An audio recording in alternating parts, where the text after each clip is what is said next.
Hey gang, it's 4K question and answer time. I'll go through your questions from my YouTube creator app, sorting from the oldest, which will get asked first, to the newest, which will get asked last. And I'll be as quick as I can, and I hope you enjoy. Thank you all very much for continuing to watch me, and I hope you enjoy my videos. Let's get into it. First question. Pete Ox asks, what's the most rugged and hard-wearing survival knife you've ever used or tested? Well, I would suggest, in terms of actually beating one up, the Gerber Strong Arm is got to be up there. I haven't even bent or fouled this even slightly. The Falcon A1 is certainly particularly rugged as well, just from being super thick, and especially if you keep the convex grind on it, and if you make the convex grind even less steep, you'll have a very, very durable edge as well. So in terms of the ones I've used, it would be those two. I think SE, anything with like screwed on handle slab construction that's really thick is probably going to be a bit stronger. So if you're talking absolute strength, something like probably your SE5, your BK2, your Cold Steel Warcraft. You can watch a video of Lim Thompson holding a car up with one of those. So there's a few probably stronger knives, but of the ones I've tested, it'll be those bad boys. Thomas Nardelli asked two questions, both which I will answer in separate videos. One is for an EDC, which I just uploaded the other day, and he asked what my top 10 favourite knives are. So I'll do another video on that, because that'll be like a countdown style. It'll add another 4 or 5 minutes to this one, so I'll do it separately. Toma Ben Avi, what knife is my dream knife? You know what, I don't really have. I've lost my my need to save, and really there isn't a great deal that I'm really pining for at the moment. Like, I think I've got all the knives that I really am enjoying for now. There'll of course be new knives, obviously I'm a knife enthusiast, but say the line's still T5. I love this a lot, and it's going to be the standard that I compare pretty much everything of about this size and shape and purpose to. And there's nothing really that I see that makes me want to stop playing with this one for a while. So there's that, and then in terms of like my folding knives, I've got like the Spidey Chef, which I really like. I've got a Sebenza, I've got a ZT0562, I've got the Benchmade 940. I wouldn't mind, just because I love this pattern and I love the it's in a better steel, I wouldn't mind the Benchmade 941, the carbon fiber one. So maybe that's an answer. Good question. Mick Hunt asks, is it okay to hit a woman if she sticks a finger up your butt while blowing you? Well, you always have to be very delicate and gentle with people's like sexual needs, because a negative reaction to something that they perhaps try can do some real sort of long-term dysfunction to them for the rest of their life. So ideally, people take a bit more tact if they're thinking of experimenting in that sort of way. Usually a conversation or some build-up in terms of, you know, similar behaviours in the perhaps months before might be more ideal. So it's probably foolish of her to just jump straight in there with Digit if there's been truly no warning or no discussion before that. However, if it is someone you care about, which hopefully you only let people who you care about blow you, I think it's probably best to say, whoa, that wasn't appreciated, but if you are looking to try this sort of stuff, I am either yes in the market or no, I'm not in the market, and just be as gentle as you can, because you don't want to give people sort of lifetime of shame from, you know, it's like a poor reaction, because she might go and meet the guy who loves that, but never try it on him because of the bad first time reaction with you. Getting punched in the face is never nice, but neither is a finger in the bum that was not asked for. So there needs to be a bit of conversation before anything like that happens. Was I a bit too serious answering that question? Oh well, that's what you get. Gavin Redding asks, what is your religion? I don't have a religion. I never got one when I was a kid. Usually that's when people get theirs. Sometimes people get one later in life, but I never really was introduced to anything.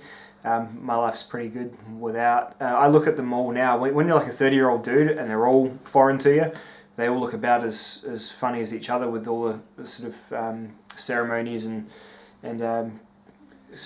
pointing this way and praying towards this place, or, you know, eating the biscuit and drinking the blood and doing this. It's all kind of Greek to me. So I'm too late. I've missed the boat. I'm happy that I'm pretty sure that if I die, or when I die, it's kind of just like the same reason you don't worry about what you were doing before you were born. I think it's kind of like that. that's kind of how that's where my mind goes anyway. You know, if you're religious and it works for you, great things have happened because of religion. Obviously bad things have happened because of religion too, but you know, it's one of those things. I can see why it exists. It was great back in the agrarian days when we were small farming communities, just to keep everyone together for the flock, to that sense of community, gathering around the guy who could read in town every Sunday because he could read to you all the Bible to you. It was great back in the day, and it still does good things all across the world. It's a bunch of great people getting together under a banner I don't quite understand, but doing really nice things. So I certainly don't want to offend any religious people. If you have a religion and it's working for you, then there's no need to stop. Go for it, whatever. There's been a few questions about, am I going to keep doing the steel test? There's a sense of anxiety that perhaps I'm not going to do them anymore. Yeah, for certain, I just need to get more knives. I'm just in a bit of a knife buying lull at the moment. I'm saving up for a better camera, because this fucking camera is just horrible. The colours are all washed out. So I'm going to probably spend about $1,000 on a good camera, so then your videos look nicer when I film them. Once I start buying knives again, I'll be testing every steel, and of course I will steer my knives towards steels I haven't tested before, so fear not. The 1095 in Crovan will happen because I'm curious about the Becker knives, and B, the Crovan steel, so don't worry about that either. Killer Deegan, are you going to get the Fox Trapper 2 to compare against the similar T5? I'm not familiar with that knife, but it's a possibility. Why is it called a bug out bag? It is a weird name, I agree with you, that's a weird name. It must come from somewhere. Bugging out, I mean, I think bug, I think insects. Obviously out, I don't know, I guess maybe bug like as in a little shell, you're out hiding under a log in your little shell, I don't know, no idea. Interesting question. Now, what is the other one? And just what created the universe? That is, it's good to start small in these Q&A videos. Science disproves the God theory. I don't know. In itself, so it disproves itself. You're exactly right. You know what? Lots of the smartest people in the world actually do subscribe to some sort of creator theory. I don't particularly, because I'm not one of the smartest people in the world, but there's a point in fringe science that you get to where you look so far and you do science that's so wacky that you end up with really smart people starting to say things like, well, maybe there's an all-creator, maybe we're all living in a simulation, maybe we're living in a pocket universe and some giant, some other human's fingernail cell. It's funny the further you look at these things, because our brains can't quite manage these problems. Fringe science gets really, really strange. So it's an interesting thing, and I do actually watch a fair bit on it, and consume a fair bit on it, because it's a fascinating thing. However, most of our brains were built to do village level, maybe town level problems. Some of us have the national level brains that can truly multitask and make big choices. And then there's every 1 in 100,000, there's a Hawking or an Einstein born who can digest those kind of problems. A Carlo Rovelli, for example. People who can really break that sort of stuff down, and they're the ones to ask, because I would just be stabbing in the dark and reciting things that I've heard smarter people say. Lachlan Brackley, what's my favourite in real life knife store? I've never been to a real life dedicated knife store. It's just the luck of where I live. But Aussie Knives has a Canberra showroom that I've been told is very, very nice. Killer Deegan again, are firelighters safe to use, or are they toxic?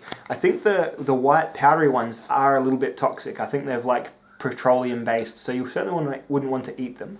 But then toxic to the point where they're going to give you cancer from just camping a few times a year? Probably not. Like anything, we do have systems to break down toxic chemicals. I mean, it's never ideal to be consuming them, but I don't think it's something worth worrying about on the short term. But if you can go natural, like the waxy redheads ones, perhaps go with them instead. The Toxic Flipper 29. What's the best fidget knife? One that is a flipper? Oh yeah, and do you believe in aliens? Well, my favourite fidget knife it's the Benchmade 940. I find that as fidget friendly as this for sure, because you can do it easier, you don't have to worry about disengaging a frame lock. I like the Benchmade 940 to fidget with. Do I believe in aliens? Well, NASA is discovering more and more Earth-like planets, perhaps not in the traditional green headed or grey alien sense, but there is pretty much certainly life living somewhere else in the universe. When you start to think how big the universe is, I'm pretty sure there's something out there, but whether we'll ever meet it, I also doubt that too. Guti the J, what do you think of the current gun laws in Australia and the restriction on weapons in general? Should they be worse, or are they much too stringent already? long-time fan. No, thank you for the kind words. Gun laws in Australia. Generally, most places you need a license, and if you have guns, you need to keep them and the ammunition separate unless you're actually going out and using them. So that, I think that's okay, but then it's when the enforcement gets too much, and I think like any weapon law, I think my firm belief is that normal people should be able to do what they want, and if they screw up and become a danger, then they get punished severely, and that is something you sign up for from the beginning. So I'm all for licensing systems. I'm all for a filtration system of some sort, saying, yes, these people, we've done a few rudimentary checks to reveal they're not completely retarded, so they can have, I'm sorry if using the word retard is a bad thing, but it's habit, sorry. These people aren't such retarded wankers that they can have knives and guns, but by getting this license, you are therefore agreeing that you will be strictly penalised if you muck up with this gun or knife.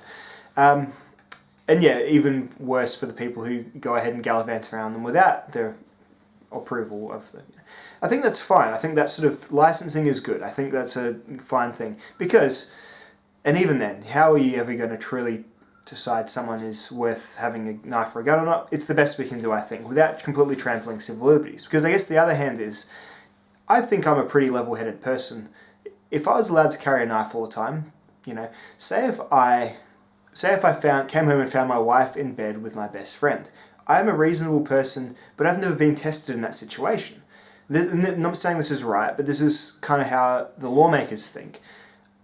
There is a chance people in that circumstance, you've heard of the term crimes of passion, people in that circumstance can, if they've got empty hands, they'll probably just punch and kick and wail, and yeah, they'll probably end up getting arrested and whatever. But I guess it's the difference between someone getting stabbed or shot from that crime of passion. Whereas, as bad as it was, the wife didn't deserve to die for having an affair. There's a balance, and I think it's really immature to not see that dilemma at all and just be blind about everyone should be able to have weapons, because to refuse that there is even an issue is just as ignorant as saying take everyone's guns away and no one can have them, because that's also ignorant too. There's not a simple answer. I would be completely in favour of a licensing system though, that you kind of opted in, and then if you fucked up or you breached it or you became a dick, like maybe after being do a couple of tests every so often, whatever. I'm not a legislator, I couldn't write it myself, but I'd be in favour of something like that, whereas you get more severe punishments for people who do fuck up rather than inhibiting the freedom of everyone who doesn't. So I hope that was clear as mud. Thanks.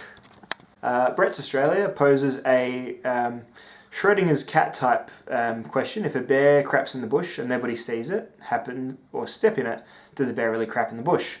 Well, that is a philosophical mystery, but the microorganisms in the soil substrate that the bear crap falls on would be most appreciative for it. Humans, while we are the primary history recorders, we are not the only people affected by history, or indeed beings affected by history. So I believe that the others in the forest would either be benefited by the poop or at least affected by it in some way, without a human there to record it. Gummy bear. If you knew you were going to be stranded on a desert island, how would I sharpen my machete beforehand? Angles and reason. I would go with a quite shallow work, like as in a duller edge, but a more durable edge, probably using the work sharp, because it'll last longer, and also a convex is what you naturally tend to put on a knife when you sharpen it in an amateurish way, which is what you would be doing on a desert island. So I would say that's probably the easiest to maintain and probably the longest to keep a working edge. So you'll be doing things like heavier cutting tasks, which is what a machete's for. I might be writing. With a caveat that doesn't mean to be offensive. He asked, am I honestly a total geek and a nerd, or am I like one of those painfully hip people doing it sort of for the sense of irony? Well, the best way I can describe it is, and it might give you some idea, is when I get a knife and I get my rope and I'm going to work out how many, and I know that in the next day or so I'm going to be getting time to set aside to do that knife testing video where I'm cutting the rope over and over again, I'm probably almost to the point where I'm unable to think of anything else. So I'm focused enough that it's almost to the detriment of other things in my life until that is done. So it's a proper obsession. I can almost recall those numbers from the top of my head. I can recall a lot of it's very much it's a proper nerd out thing. I'm not sort of just because I guess I look pretty much like a normal dude. I'm not wearing camo clothing. I guess I'm not the typical weapons guy. So I guess people in society might think, oh, he's just sort of doing it for the he likes his James Brand chapter knife. Look it up, and his best made company woolen mittens, which I do appreciate that stuff as well. But it is definitely an obsession to the point where it is nerdish. I count it as nerding when it's almost to the exclusion of other things that your interest becomes all-consuming. So it is definitely that level. So I hope that answers that question. Did you have a second one? I'll just have to check. Oh yeah, and just another question about doing the 1095 steel. I will do that. There'll be more steel testing, fear not. Eric Holiday just broke up the comment section with the verse from Wind Beneath My Wings.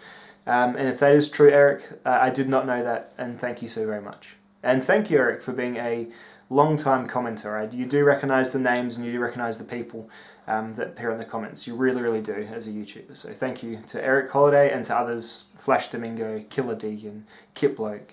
You all know who you are, the ones that I often talk with. So thank you all very much. A series of questions from Ozdigger.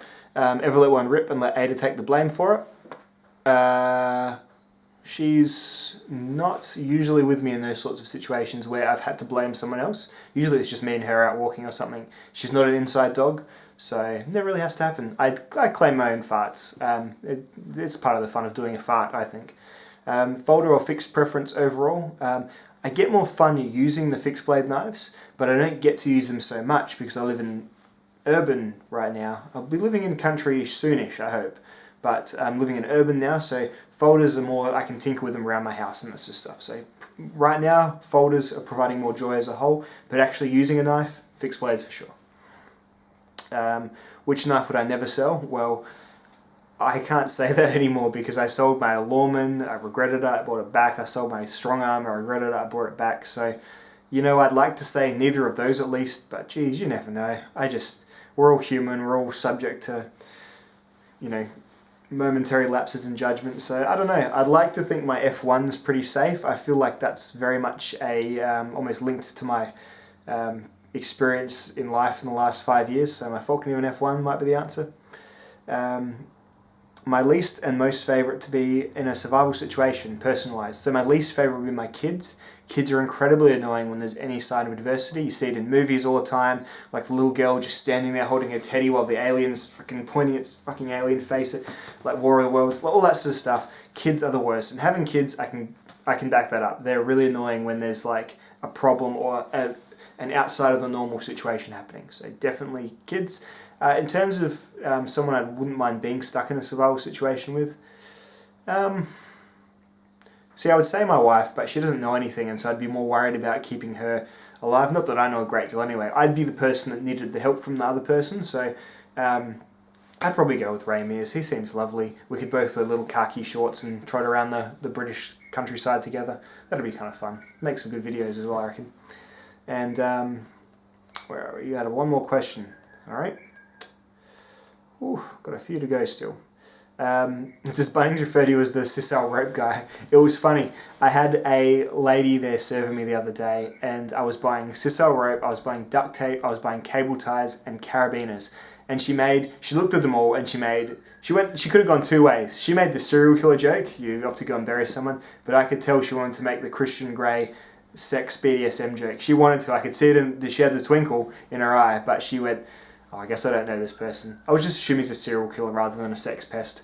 And isn't that a funny commentary on society? It's safer to go with, hey, you're going to go and kill someone, than hey, you're going to go and fuck someone. So I just thought that was funny because she was definitely weighing up both. It was funny. Good moment. We had a little moment together. It was nice. That is all for Ozdigger's questions. Jaden Ingalls asks two questions. One about forming a bond if someone has cut themselves on the same knife. Yeah, I think it's a thing you can both reflect on together and agree on. Absolutely. My favourite brand of Band-Aid for cutting for my knife cuts.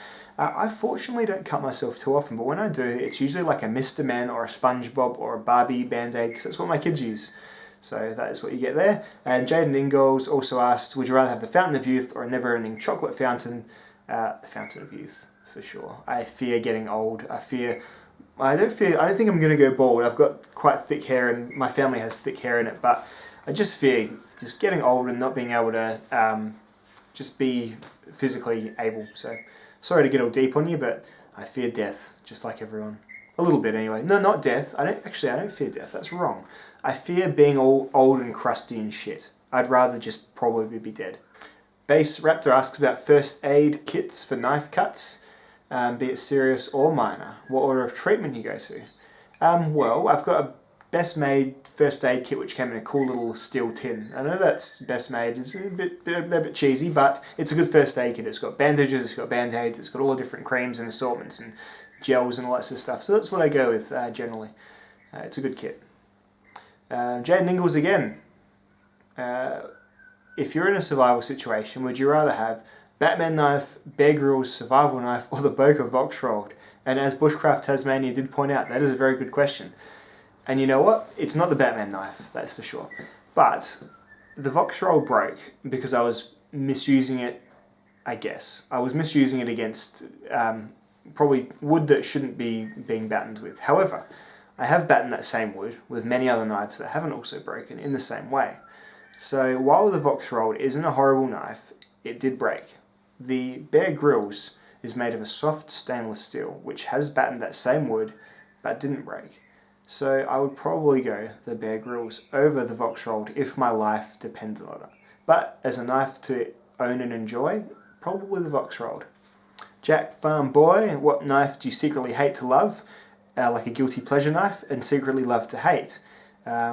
One where you don't get why people fanboy over. So the one that I am embarrassed to love so much is, it's probably the Cold Steel Trailmaster, or just Cold Steel fixed blades in general. They've just got this air of just weapons to them that are silly, but they're undeniably good and well made. So it's embarrassing to like things like this Cold Steel Cobalt. I mean, look at it.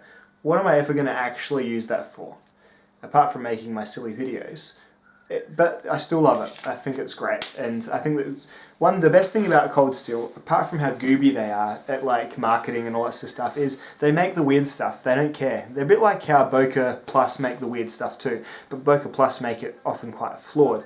Cold Steel, they make something, they usually make it pretty well. So got to go with them for the knife that I'm embarrassed to love. In terms of the knife I just don't get that everyone else loves, that is a trickier one. The Bark River thing, I don't quite get that. It's when knives are really, really put on a really high pedestal. The Bark River stuff, I get it a little bit to an extent, but when people say, like, often whenever you ask for anything, it's just so straight away that they've got, Bark River is the first thing you need.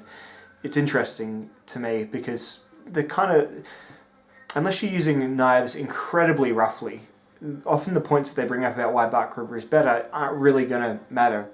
For example, people will say, the Bark River Bravo 1 was way better than the S1. But not for my purpose, They're both knives that I was just using as camp knives. I wasn't abusing them like crazy, and the S1 had a sheath that didn't fall apart on me, whereas the Bark River did. Is when people see brands as bulletproof, that is what I don't quite get. And there are the brands you think of. There's your Bark River, there's your Chris Reeve Sebenzas, there's all those sorts of things where I've had and enjoyed knives from all of them, but it's when people mythologize them and really, really talk them up, that's when I sort of start to become a little bit cynical. I think it's just that natural tall poppy syndrome. And it happens to me, and I think it happens to everyone. So that's probably the best answer I can give you for that one. But really, usually when knives have a really good reputation, it is because they're good. Sebenzas are good, and Bark Rivers are good, but it's when people revere them so much, that's when I start to go, and cringe a little bit. Nelson asks about the Enzo Trapper. Yes, I'll get a Trapper kit. I'll do that for you, Nelson. I'll have a look at that. What's my favourite still of all time for fixed blades and folding knives? So fixed blades, I like my A2, I like my 3V, I like my 420HC, for goodness sake. Fixed blade steel, as long as it's tough, everything else doesn't really bother me too much. because most of them hold an edge okay against wood. If I was using a fixed blade against man-made materials, I would want something like 3V, because it's going to hold an edge and be tough. But usually my fixed blades are for wood. Wood doesn't particularly wreck edges too quickly on knives, so something tough is fine with me. My folding knife steel, I can't go past this LC200N, man. It's excellent stuff. It doesn't rust, holds its edge for a long time. I like LMAX. I like, the crazy stuff's fun. Maximet's super fun, like that cut test with 563 cuts. That's awesome. But I just like the middle stuff that's usually not too expensive and just does a whole bunch of things well rather than just doing edge retention phenomenally. Next question from Nelson. Will I ever look in more backpack and hatchet axes? Well, I've got my outdoor axe and my small forest axe and my Fiskars X7. So I've got one you can lend to someone, one you can use for small jobs like ultralight, and one that's just a great around the garden or around the camp axe. I think that's all I need for now, but I will probably get more into axes again once I'm living out of the suburbs, which hopefully is fairly soon, next couple of years at least. Will I open a Patreon? I can't see myself opening a Patreon there, Nelson. I think that would make it feel a bit more like work. People have certain expectations of my channel already, and I do find it a little bit like, not stressful, but I feel compelled to release content often enough as it is, just so everyone's got something to watch and is happy with my channel. So, and I know that's way more than anyone expects, but it's kind of help it's how I feel. I think having a Patreon and having people paying money, they'd probably therefore start to expect, hey, can you one funny video a month? 3 cut tests a month. I kind of still just make the videos I want to make at any given time. I've had the last month off work. I've had long service leave. It's been great. I've had a much clearer mind, so I've been able to make some of the funny videos and some of the silly videos. I would hate to regulate that in any sense, and I would feel like I owed my Patrons more than I could probably give, because it's a very kind thing for someone to do, is to pay a YouTuber to make the videos that he was once making for free. Unless it was so much that I wouldn't have to have a primary job, which wouldn't happen with someone at my level. I think the real big dogs like Nut and Fancy probably doesn't have to work a job because his YouTube ad revenue alone is probably enough, but people like that can probably live off this hobby, but otherwise you end up just in this weird spot of like maybe a little bit of ad revenue, a bit of a Patreon thing, enough you have to declare it under tax, not enough that you're able to quit your day job. So I think I would find that too stressful, being a parent with 2 little kids and a wife and lots of other things in my life too. So long-winded answer, but I've had it asked a few times, and it's really kind of you if people would think that they'd do a Patreon for me, but it's not going to be happening. The fellow with a pretty long username and whatnot, Edward Snowden, hero or traitor, your thoughts on whistleblowers as a whole? I think companies, governments, large organisations need to work as if there is going to be an Edward Snowden that is going to expose them if they act like fuckheads. And whether Edward Snowden, when people get to the extreme of releasing things that are in danger, I guess that's probably not ideal, but then neither was what the NSA were doing. Was that ideal either? I think now it's happened, these companies need to learn from that and think, hey, before we make this evil decision or this stupid decision, what are we going to do if someone leaks this?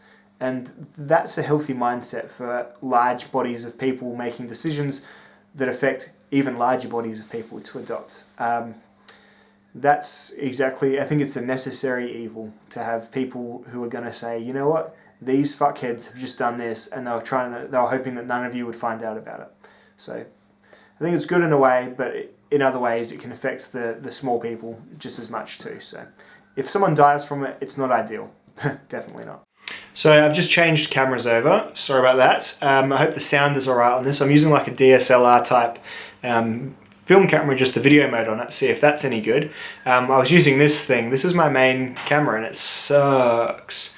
It's a Panasonic HC-V160. So the battery just goes flat really quickly. It's no damn good. Back to the questions. We just heard about Edward Snowden. Nick Shabazz was next. If I had 500 grand, what gear would I pick up? Well, I would go on Knife Legends and grab like a Wolfgang Lochner crazy art knife, just to say I did, and I'd grab a Bob Loveless hunting fixed blade knife, a couple of really nice, and I'd grab a Scott Sorby Swift. there's a reviewer called Tony, who does the Everyday Commentary. He has one, and it is a remarkable looking knife, the Scott Sorby Swift. Look that up. But in terms of broader gear, I would grab, I'd go out and get myself like an adventure car, so like a Toyota Land Cruiser or something that has, but what I would do is I'd get an older one, so like a one from the 70s, and I'd get everything remachined with modern technology by like a custom build company. So I'd have because the problem I have with Land Cruisers nowadays is that they're all electronic. They've all got shit in it that can go wrong. Say if you were out in the desert and, I don't know, there was a solar flare and everything got fried in the southern hemisphere or something like that. I'd love to have a car that I knew was like bomb-proof and unstoppable. So everything would just be made of like steel and pistons and nothing electronic. So that's what I'd go for. I'm not sure if that's even possible, but I'd be happy to sink. If I had to spend it on gear, I'd be happy to sink it into that, because you'd have some good old times and some peace of mind too, knowing that your car was, alien proof pretty much. So that is that. Mopar Hemi asked me a whole bunch of questions. If I had a sofa and there were 2 pillows on it, how would you name them? That's the strangest question I think I've had. I would call them, I'd go salad fingers and call them Hubert Cumberdale, and what was the other name from that? I can't remember. But yeah, I'd give them creative salad fingers names. Do you think the name Tubifex sounds awesome? Tubifex sounds like a DJ. It sounds like, I guess I'm thinking Skrillex. It's got that, it sounds like a DJ crossed with Nilox, like crossed with a steel crossed with the 1950s Poison. So kind of cool. Then he asked which steel has the best name. He would say Vanitas 4E. Now Vanitas 4 is a pretty awesome name. It sounds like a sword that you would pull out of a stone and fight a dragon with, or it sounds like a spaceship that you would fly through a wormhole on a pioneering voyage. Vanitas 4 is a pretty cool name. So I guess if you think of the other one, the Nilox is pretty dorky sounding. Usually they're just names and numbers, so I don't mind, like Crewwear is a pretty cool name, but I think Vanitas is going to be leading the pack. Well spotted. Have I ever had embarrassing nicknames? No, I've never. The thing with a nickname, I think you need to either have, often people give them themselves. Like there's that class of people who are like, I want everyone to call me Bluey, or I want everyone to call me Rocket. So they're like, hey, I'm Rocket, how you going? So there's those guys. I've never been that guy. And then there's the people who get caught doing something embarrassing, like, hey, it's Orange Cock. He got caught at the Orange Festival with his, taking a piss on the fucking main camera. Hey, it's Orange Dick. Fuck, now my name's Orange Dick. I wish I hadn't done that. So I've never had anything like that happen to me. The only other thing, because my name's Peter, so Pete is just what you get. The only other thing is when you have like some physical feature about you, like if I was like real, like if I was in a movie, I might be like Specs or something, but never been that either. So no nicknames, which is quite happy. It's a happy coincidence. Okay, so I think you had another couple of questions. Yes. If I was to travel to Germany, which knife would I carry? Blade under 12 centimeters. Locking, can be locking, but can't have one hand opening. Fixed blades are legal in the blade length under, so you can have fixed blades as long as the blade's under 12 centimeters. Which would you carry? I'd probably just carry a Falkniven U2. That's a great little knife, and it's got a great steel, and I kind of miss mine sometimes. PlayStation, Xbox, or PC Master Race? PC Master Race, Baldur's Gate, Icewind Dale, Arcanum, all the old Dungeons & Dragons themed RPGs. Loved them a lot. I did like my PlayStation 2. I liked my Final Fantasy games 7, 8, 9, 10 on the PS2. But PC, I've had to have one, because you can pretty much run everything on a PC anyway. All the Final Fantasies are there. So PC Master Race is me. Large F1, S1 and A1, which would you upgrade to the Pro? I'd just go screw it, or make the A1 even more bigger and massive. The F1 Pro is too thick. The S1 Pro is too thick for a small knife. I think the A1, having that bit thicker, probably not going to change too much. The large Sebenza, the PM2, the Benchbed 941, or a signed Z Hunter, personally delivered by the Nick. Well, if it was going to be personally delivered, as if Nick was flying here to Australia to give it to me, you couldn't get past that. Which is uglier, the Fiat Multipla or the Spyderco Calcer? The Spyderco Calcer is fucking hideous, so that for sure. Now, that is all of the Mopar Pet Hemi questions. Now, we had a question from Tim Lara. Tim Lara asks, are you and Nick Shabazz the same person? If so, which accent is a real accent, or are they both fake? Because I'm Nick Shabazz. I did a Nick Shabazz voice. Hey everybody, Nick here. Today I'm going to talk to you about, I think we can all do a bit of a Nick Shabazz voice, because it's that whole, it's a very iconic style accent that we've all heard since we were little kids. It's like, there's that Boston, is that where it is? No, Boston's different. Brooklyn, it's the Brooklyn type accent. So we all can do it, I think, if we try, unless you've got a really singular voice.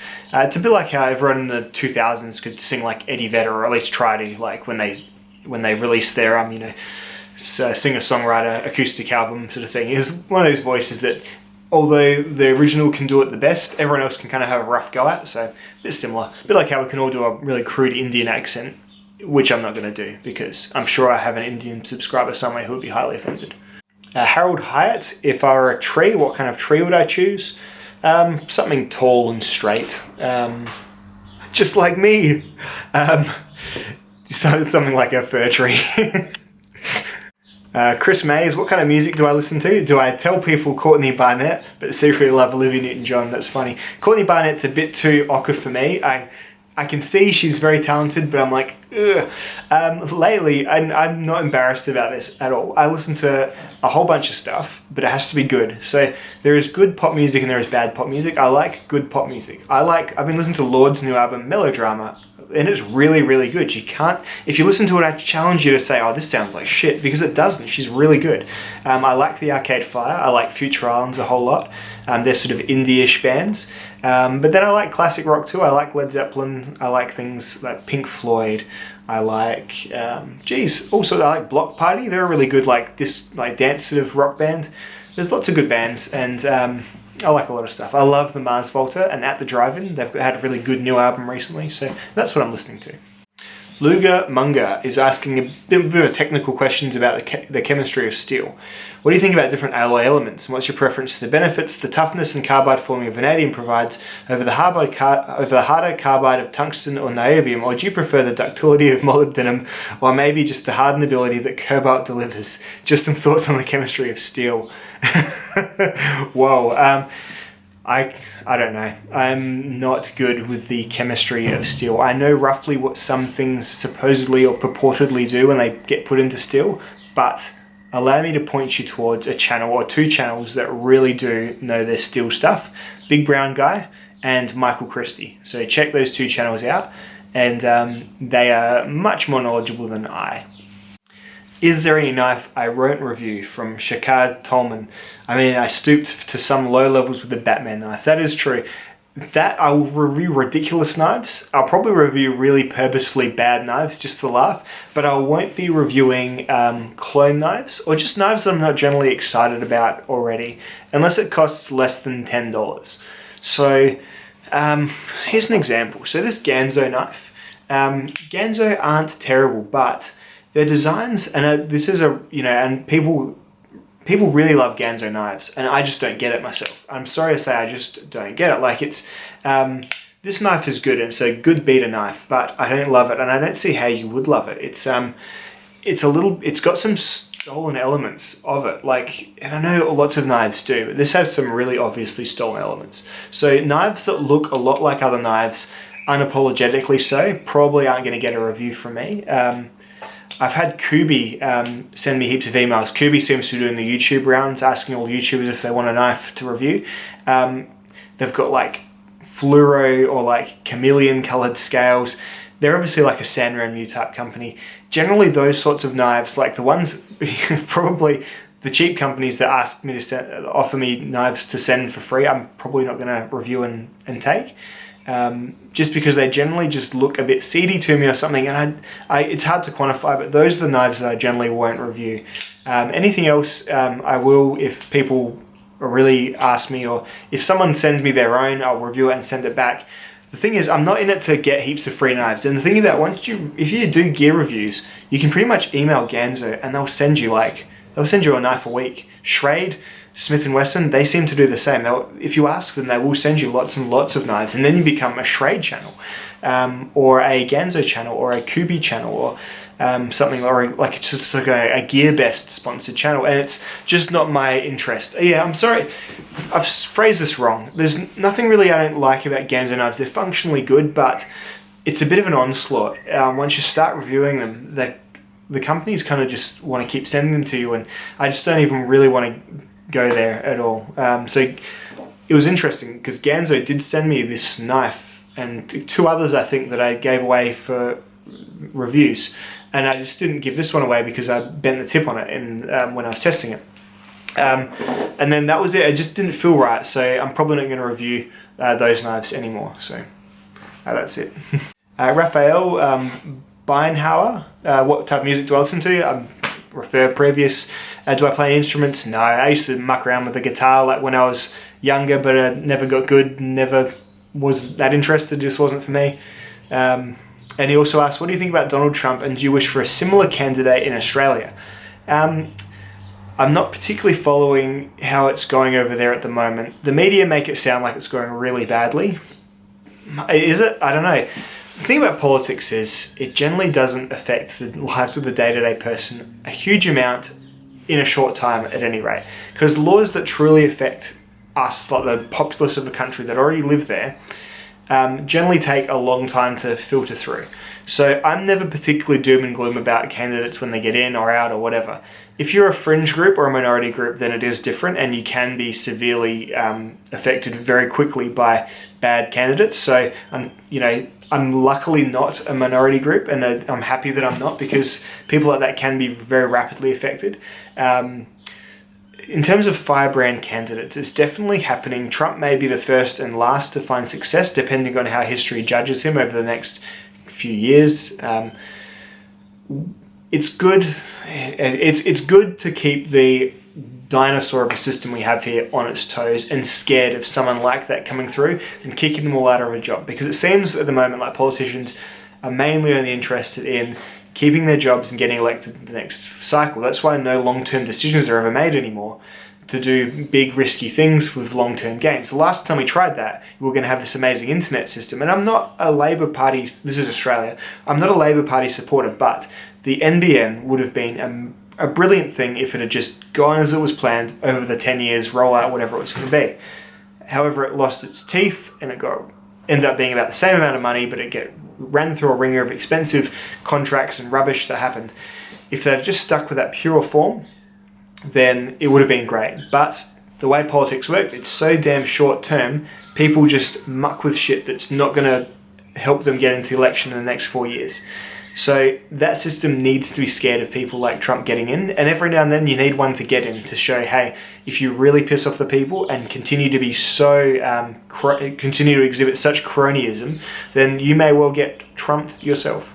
So I can see it's necessary. I'm just not going to say how he's doing because, frankly, I don't know. And I think there's too much of people saying stuff they don't know about and not saying first, this is just my opinion. So I'm not going to be one of those people who says, this is how it is, because I don't know if that's how it is or not. Tiberius Van Wolf, I did your line still tang. I think I saw you comment on that video, so that's all done. Thank you very much. Tiberius just wanted to see the line stills tang, so that was done. Nathan Bailey asked, what is my favourite meal? My favourite meal is, this is really bad, but I'm a pancakes guy. I love pancakes with maple syrup and whipped butter. So that is my favourite meal. Yo Adrian, another long time and much appreciated commentator. When do we get a cold steel shitpost where I cut a pig in half, stab boots and swing swords into animal carcasses? When I've got thousands of dollars, that maybe that's why a Patreon is a good idea, because then you can afford pig carcasses. And I would want to be not living next to anyone who would poke the head over the fence and see that happening. I think I already get a few questionable head scratches from my neighbours seeing me do stuff in my backyard already. Holy X beat, how much have I spent on knives? I would say I've slowed down a lot in the last 12 months. I would say my collection right now is probably worth about, if I had to buy it all new again, it'd probably be about $3,000. Because there's a few like $300 knives in there, bunch of fixed blades, maybe $2,000 to $3,000. So probably another 2 to 3 in terms of like loss on that, of knives I don't have anymore that I sold at a loss or just lost or used or gave away. It's slowing down a fair bit. I reckon I'll sell a knife before I buy a knife these days because we are trying to save money. Sometimes I'll spoil myself if it's like, say my tax time's coming up soon, probably spend a bit of money, like get a couple of knives. But yeah, I'm not crazy about it. I'm not a collector, I'm more of an enthusiast. So, and a trader and a curator of sorts. Walter Kurtz, would you like to see Britannia rule again? The British were a harsh mistress upon the world, but then whoever is ruling is usually a harsh mistress. The thing about power is, the unfortunate thing, the people who want it are usually the people who would never actually want to have it. Like, you have to be a bit of a fuckhead to want to be in charge of everyone. So I think whoever we're stuck with as the alpha is always going to be a bit of a douchebag. So whether it's English, whether it's the Americans, whether it's the Chinese, they're always going to be, it's just a sliding scale of who's going to be the biggest asshat. So no preference really as to who's ruling me, as long as they don't come and rule me personally and like tell me what I can and can't do. Spirit Blade asked, who is my favourite superhero?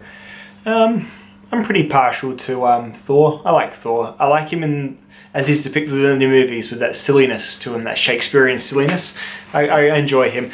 And I like the superheroes that are like overpowered. And so Thor is one in terms of a traditional superhero, but in terms of all of them, One Punch Man, without a doubt. I know he's a satire, but One Punch Man is the best. If you're not watching One Punch Man, you can get on the iTunes store now. It's 12 episodes, and it is excellent.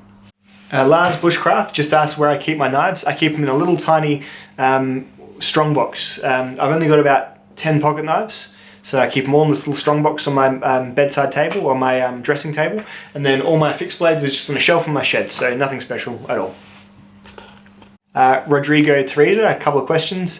Is Vegemite any good? Vegemite is a acquired taste without a doubt. It's really salty. It's made from like just boiling beer and yeast down, and it's the sludge left at the bottom of the tank. It's weird that we even ever thought to eat it, but it's just because you've been eating it since you're really young, and it's because it's kind of good for you. If you want to have like toast for breakfast and you don't want it to be really unhealthy and full of sugar, it's Vegemite. So I just don't have it's like coffee. I drink heaps of coffee. Well, not heaps, but I drink coffee regularly, but I don't actually like it that much, but you just do it. It's the same thing. Very strange. He also asked how it feels to lose the war on emus. You know what? Emus are a funny bird. They are really quiet. I tell you what, if there was a war and emus grew sentience to fight back, they would be a challenging opponent because they are like silent. They are really strange things to be around. Like, I've been at camp, and you've looked and you hear a kangaroo at camp. First of all, they don't come that close to you because they're not curious. But you hear kangaroos through the scrub like 50 meters away because they're loud and stupid and they just bounce around everywhere.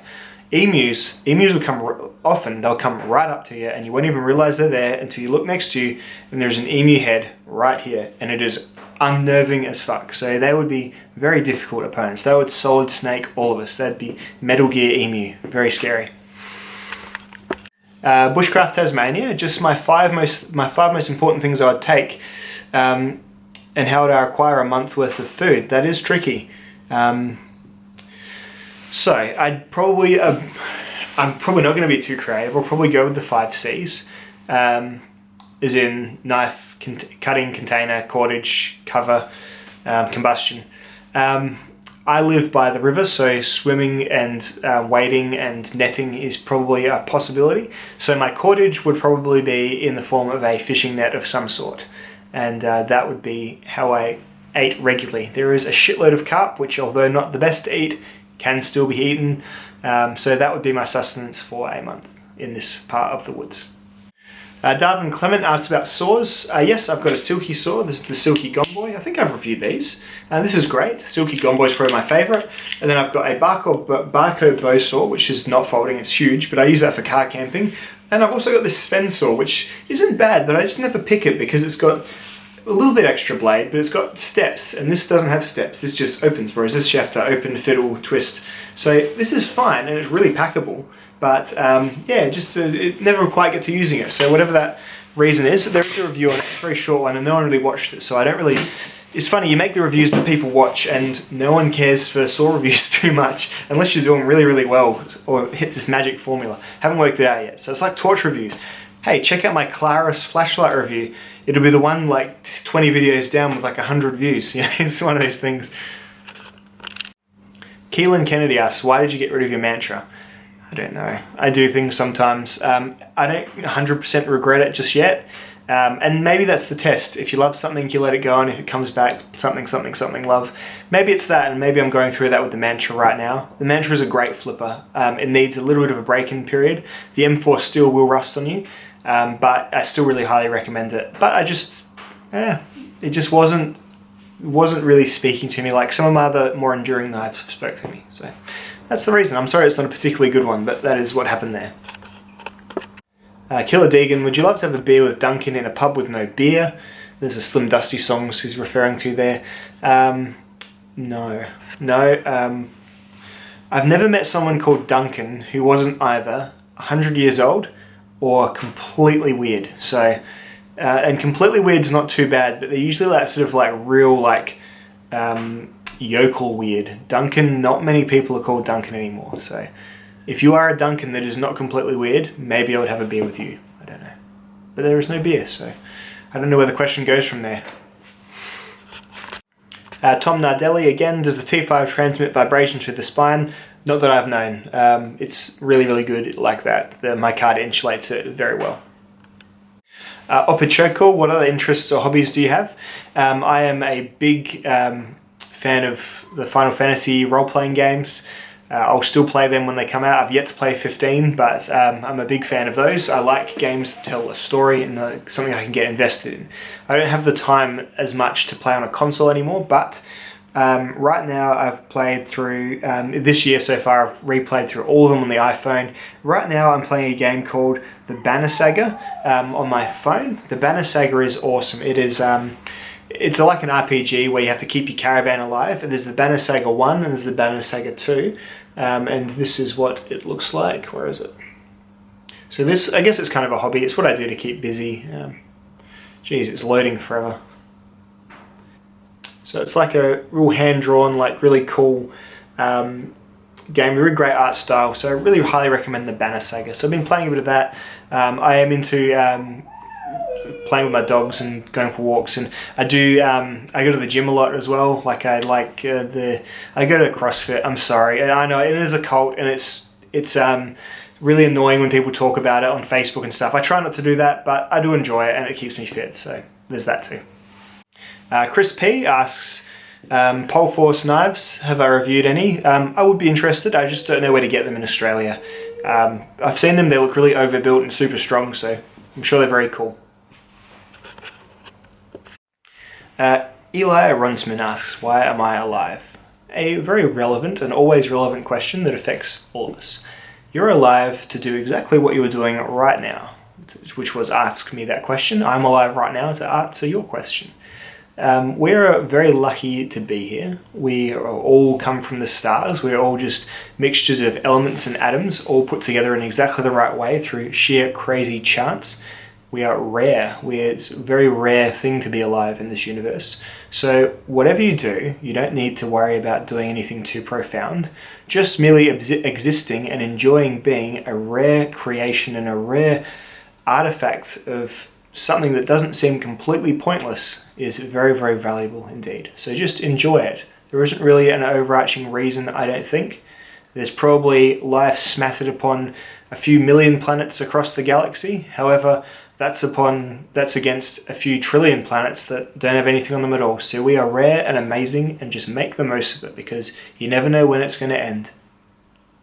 Was that too serious? I don't know. Anyway, thank you all for watching. I'll see you all in the next video. Bye.